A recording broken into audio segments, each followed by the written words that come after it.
So we had a tech guy come in and fix one of our registers that had completely died out. I mean, that register just quit on us, shut down. It turns out that whatever battery it runs on just completely quit, so it had to be shut down for about a week. Well, the tech guy who came over was not one I recall seeing before. Anyway, I signed him in since I was the one running customer service. I asked him if he knew where he had to go, and he said, yeah, your register that's down is this one, along with another one that had another issue. And I said, yes, do your thing. He does the work. For some reason, he asked me if taking the old battery and recycling it is his responsibility or if it's our responsibility. And I'm like, I'm pretty sure that's your responsibility because we do not handle technical aspects at all, not even my manager. The most we have ever done is if we order a new scan gun, we may install it, but usually a tech guy has to come over anyway because it's not like a USB cable that you can just take the cord, plug it to one device, plug it to another, and it just works. It seems like you have to perform some kind of reboot on the computer that will make the computer recognize this new device. Even phones, whenever we have to replace a telephone, we have to have a tech guy come over. It's not, oh, we can just go back there and swap some cords and take this thing out, put this one in, nothing like that. For some reason, tech has gotten that advanced to where you, with your average person skill set, just cannot handle it. I tell them, well, just to be sure, give me a second. I go ask my manager. He says, that is his job. Tell him to take it. So I come out and I say, nah, it's your job. Take it. And then he seemed all like bummed out about the fact that he now has this problem. His words, he said, oh, this ended up leaving me with more work than I thought because I didn't think I would have to take care of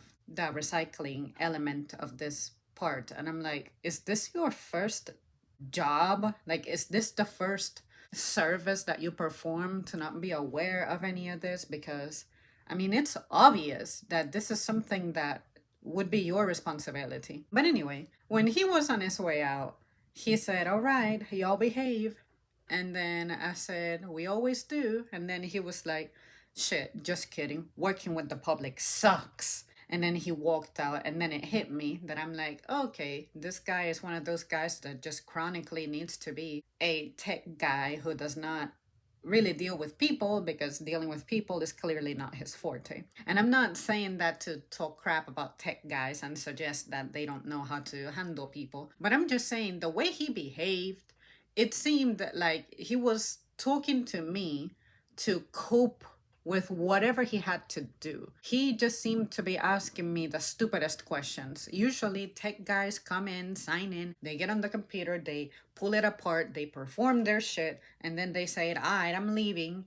And they take everything, and that's it. This one seemed to be really trying to have a conversation and ask me about little things like that.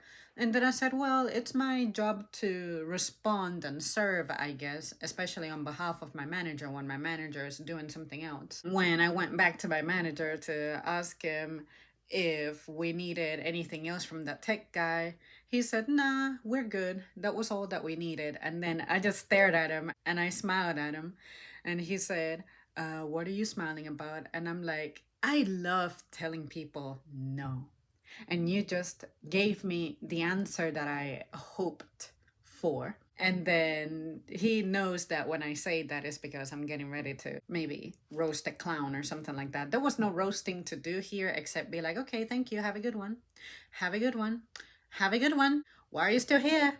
Have a good one. It made me feel like he's just one of those people who maybe needs to cope with his workday. And the only way he knows how to do it is by bonding with personnel, not with the actual public, not with actual customers, but with other workers, I guess is the best way to put it. Later that day, when I got off, I had to go to a post office, and the line was pretty long, but it had its moments when it moved but other times it just wouldn't move. I ended up spending around 20 minutes waiting for my turn, standing on the line, which, hey, I understand is the holiday season. I don't care. The most I have waited standing in line at the post office has been like 31 ish minutes, maybe 32, 33, something like that. Let's round it up to like 35. I remember that I'm like, am I seriously gonna be here for over 40 minutes? I wasn't really intimidated by that. It's just that it was the evening and I have other commitments to make it to, of course. So I was a little worried about having to scramble. But anyway, it worked out. I just waited in the line, did what I had to do, and got to wherever I needed to get to whenever I got to it. But there was this freaking old lady talking to someone else about how she's a retired nurse.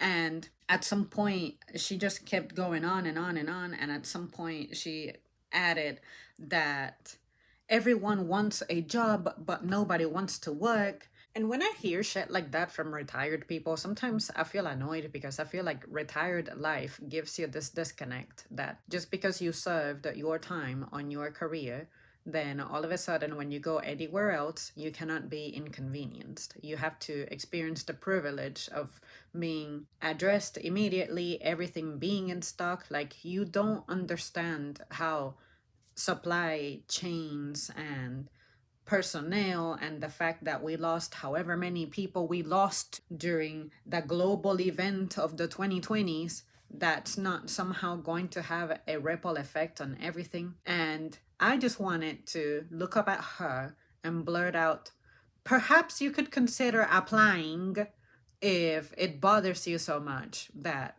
the post office is understaffed. As a retired nurse, you are so into serving the community, right? Consider serving the community for a little longer over here at the lovely post office.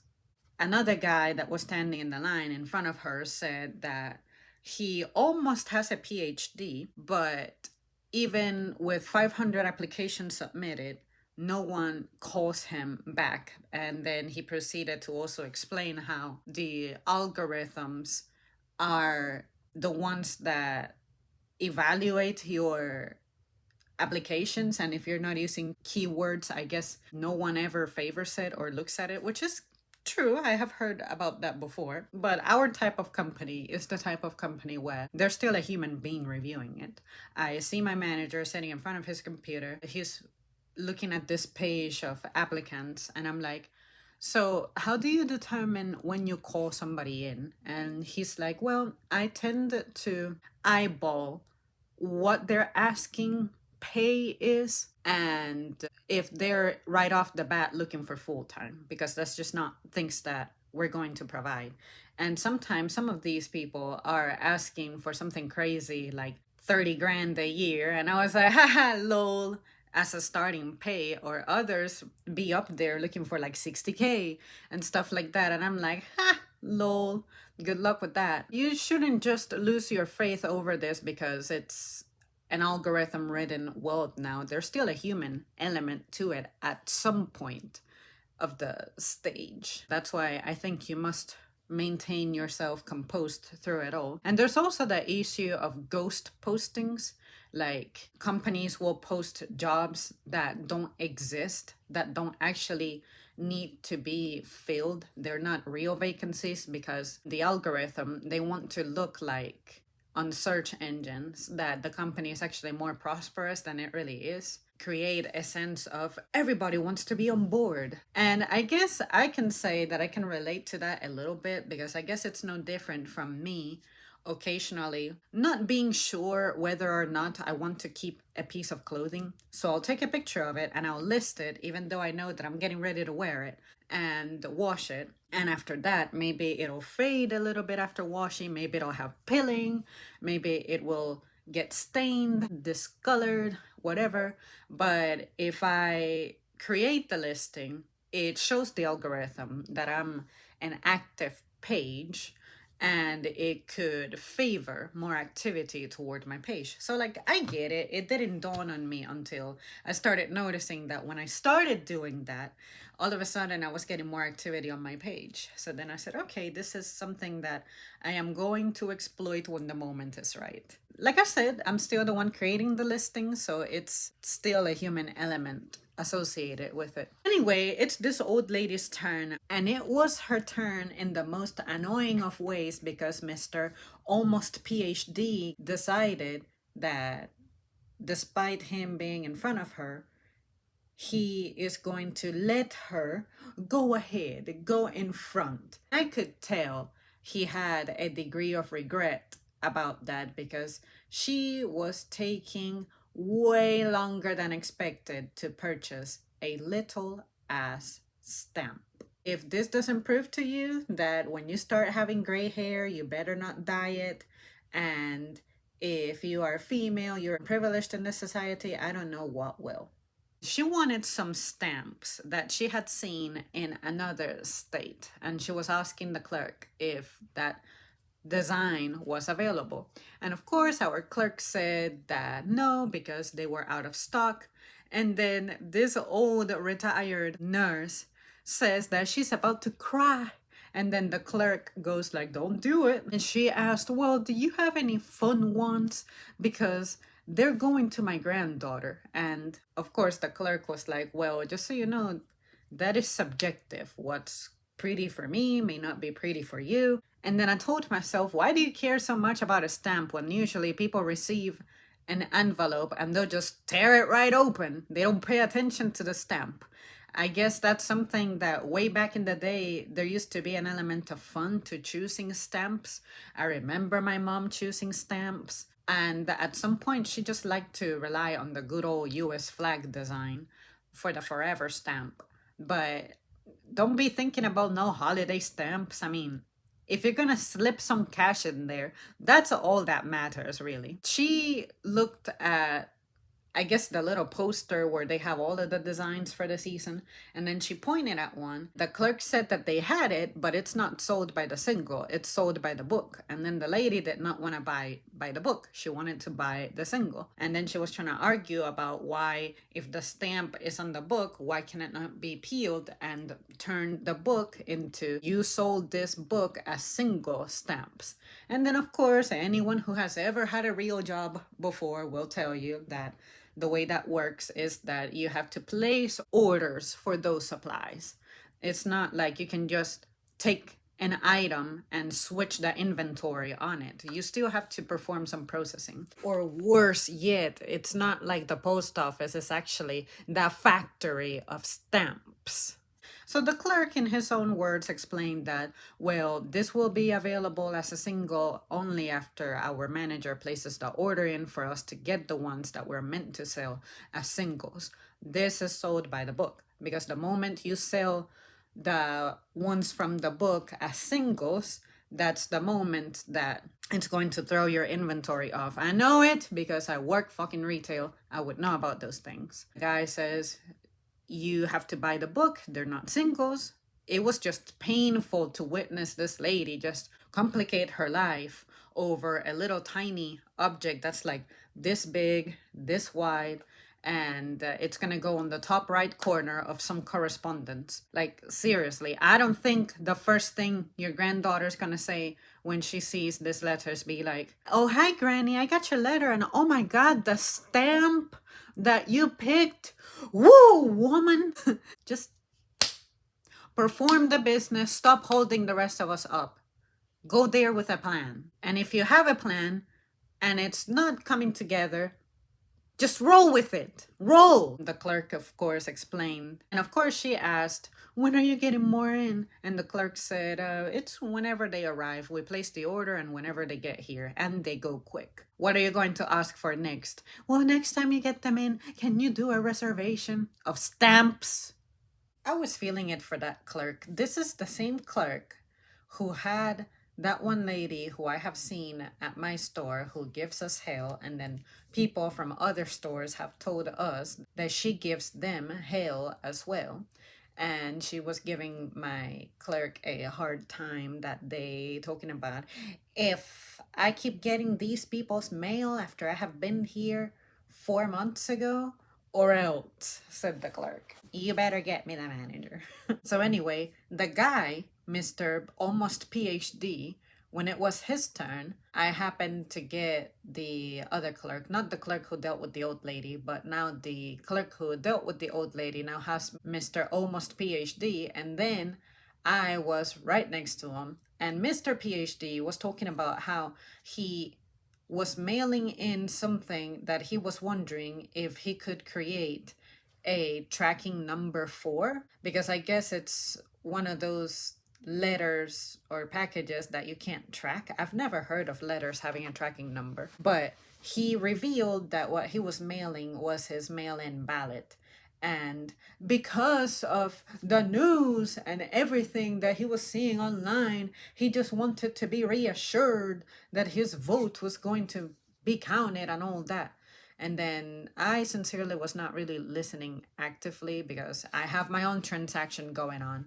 But I'm thinking that what the clerk said was something along the lines of, well, I mean, you hand it to us, we mail it in, it'll make it to its destination, period. But it's not like I can just create tracking numbers on something that's not a package, something like that. And then I was just like internally rolling my eyes, like, bro, you're at the facility.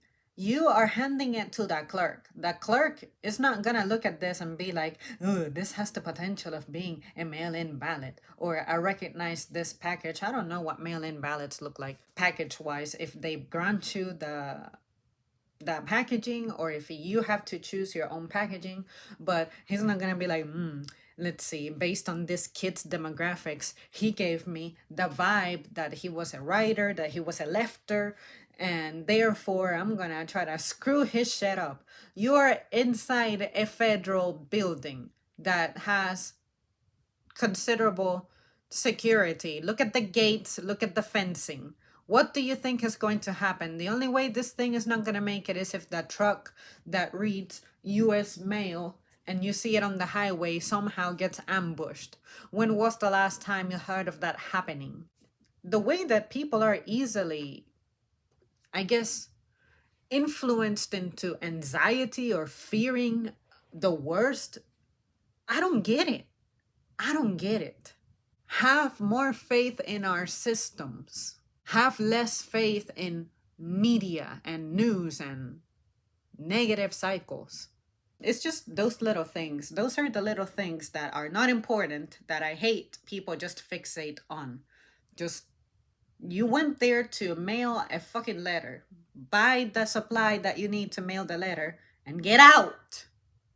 Just get out. So anyways, you guys, I thought I would just share that I had those mini incidents that I witnessed or experienced. And it's just those things that I think just focus on making your life simple. Formalities in the modern day with those little details, they really don't do much unless I guess you're an ultra traditionalist family. Then I guess that does have an impact on your squad. But for the average person, I promise you, that's not how it works. We just need to perform the transaction and be out. Okay, that's it. Bye.